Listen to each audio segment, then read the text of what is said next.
ఈ మధ్య ఒక ప్రముఖ వైసీపీ నాయకుడు పాస్టర్లకు ఎందుకు రాజకీయాలు అని అన్నాడు. నిజమేగా, మాకెందుకు ఈ కర్మ?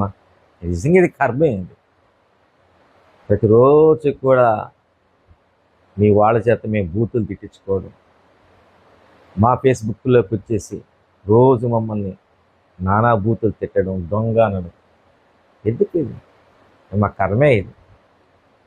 అయితే ఈ కర్మ కారణం ఏంటో నేను చెప్తాను. ఈ కర్మ కారణం మీ నాయకులే.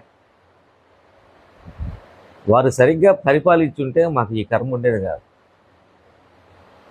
మీ నాయకుడి పరిపాలన చూసి రాష్ట్రంలో ఉన్న ప్రజలు, క్రైస్తవులందరూ ఇంతేనేమోనని క్రైస్తవులను అసహించుకుంటూ ఉన్నప్పుడు, క్రైస్తవులందరూ మతం వైపు ఉండరు, మంచితనం వైపు కూడా ఉండే క్రైస్తవులు పాస్టర్లు ఉంటారు అని తెలియజెప్పడం కోసం నేను రాజకీయాల్లోకి వచ్చాను. నేను మనిషినే, నాకు ఎమోషన్స్ ఉంటాయి, నాకు బాధ ఉంటుంది రాష్ట్రం పట్ల. అసలు నేను రాజకీయాల్లోకి వచ్చిన ఆ సంఘటన ఎందుకు రావాలని తీసుకున్నాను నేను, ఆ సంఘటన నేను చెప్తాను. ఏంటి, మనం అనుకున్నది ఒకటి జరుగుతున్నది ఇంకోటి అని బాధపడుతూ ఉన్నప్పుడు ఒక రోజున చంద్రబాబు నాయుడు గారు మీడియా ముందు కన్నీరు పెట్టి ఏడ్చాడు. ఏ భర్త పడకూడని మాట, ఏ తండ్రి పడకూడని మాట చంద్రబాబు నాయుడు పడ్డాడు. ఆ బాధ నిజంగా నా గుండెల్ని కాల్చివేసింది. ఆ చంద్రబాబు నాయుడు గారు కార్చిన ఆ కన్నీటి బిందువులో పుట్టిన వేలాది మందిలో నేను ఒక్కడిని. చంద్రబాబు నాయుడు గారి కన్నుల నుంచి జారిపడిన ఒక కన్నీటి బిందువు నేను అప్పుడే నిర్ణయించుకున్నాను. ఎవరేమనుకున్నా సరే ఈ రాష్ట్రాన్ని కాపాడుకోవాలి. మళ్ళీ రాష్ట్రం అభివృద్ధి గురించి ఆలోచించే నాయకులు, మంచి నాయకులు, సంస్కారం కలిగిన నాయకులు ఈ రాష్ట్రానికి రావాలి. ఒకవేళ మేము తప్పు చేసామేమో, చేసిన పొరపాటును సరిదిద్దుకునే దానికోసం నేను నిర్ణయం తీసుకొని రాజకీయాల్లోకి వచ్చాను. అయినా నాకు అర్థం కాదు,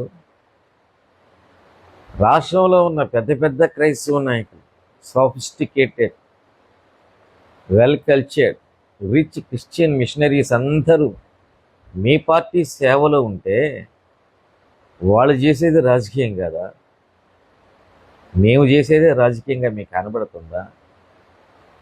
వాళ్ళు చేసేది దైవ సేవ అయితే మేము చేసేది దైవ సేవ, వాళ్ళు చేసేది రాజకీయం అయితే నేను చేసేది కూడా రాజకీయం. చిన్నవాడిని, మా గురించి ఎందుకు మీరు కలత చెందుతారో నాకు అర్థం కావడం లేదు. బాగుంది, ప్రతిరోజు మీ వాళ్ళు వచ్చి ఫేస్బుక్లో చేరి ఎన్ని బూతులు దిగినా ఈ రోజు నా రాష్ట్రం అన్ని రకాలుగా అభివృద్ధి చెందుతూ సంతోషంగా ఉంది. ఈ అభివృద్ధిని చూసి చాలా సంతోషంగా ఉంది. మీరు విజయవాడ నుంచి హైదరాబాద్కి వెళ్తుంటారు కదా, ఒక 6 నెలలు ఆగండి. ఇంటర్నేషనల్ ఎయిర్పోర్ట్లో ఏరో బ్రిడ్జి మీదుగా ఫ్లైట్ ఎక్కి ఆ ఫ్లైట్లో హైదరాబాద్ వెళ్దాం. చంద్రబాబు నాయుడు మార్క్ ఏంటో, ఆయన విజన్ ఏంటో, లోకేష్ సంకల్పం ఏంటో ఇంకా బాగా అర్థమవుతుంది. ప్రజల్ని ప్రేమించండి సార్. బూతులు తిట్లతో ప్రజల మనసులు మీరు గెలవలేదు. ప్రజల్ని ప్రేమించండి, వాళ్ళకి మీ ప్రేమ చూపండి, అప్పుడే మీ వెనకాల ఉంటారు. ఎందుకు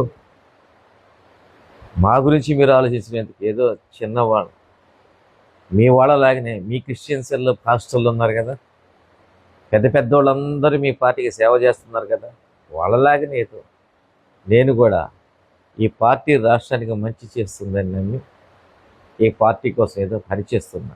నేను ఒక మనిషినే, ముందు నేను ఒక మనిషిని.